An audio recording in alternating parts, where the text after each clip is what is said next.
The way Morrie Kessler dies in Goodfellas hits you like a gut punch. It's one of those moments that just feels wrong, showing you how cruel these guys can be and how weirdly they make choices in their world.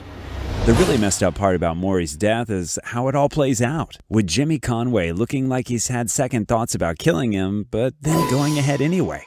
This whole scene, mixing fear with this dark kind of humor, really shows you what life is like in this crazy, dangerous world. The character of Morrie Kessler, this annoying wig shop guy who won't shut up, was actually based on Martin Krugman, who had his hand in the real Lufthansa heist and ended up just as dead, just as mysteriously. The whole Lufthansa thing started when Jimmy Conway's crew took charge, but the seed was planted by this guy, Louis Werner, who worked as a Lufthansa cargo supervisor and was drowning in gambling debt, like $20,000 worth.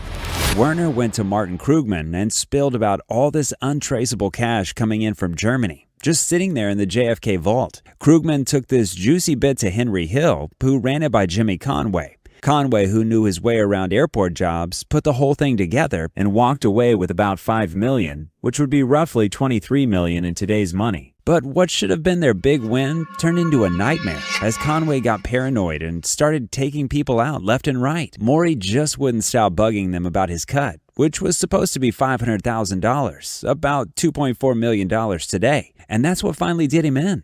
Maybe his pushiness alone wouldn't have gotten him killed, but Morrie couldn't keep his mouth shut, especially to his wife, and that made him dangerous. Even though Conway was rolling in cash from the heist and could have easily paid Morrie's share, he was too scared about the word getting out. Like Henry Hill said later in a History Channel documentary, rather than giving everyone $400,000 or $500,000 apiece, it was easier to put a quarter bullet in their head. So he started eliminating everyone at that point. Morrie was one of the first to go in Conway's cleanup operation, which ended up killing at least 9 people connected to the heist. The way Henry Hill tells it, it makes you wonder what really went down. He says he tried to talk Conway out of killing Morrie and felt relieved when Jimmy seemed to change his mind. But Hill still helped set up the meeting that got Morrie killed. His story gets even shakier when you think about how he later worked with the FBI, admitting he helped kill Morrie would have messed up his deal.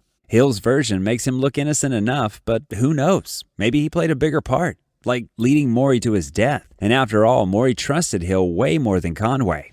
Jimmy's hesitation makes more sense when you remember the story comes from Henry. Telling him to forget about tonight wasn't mercy, it was just to keep him calm.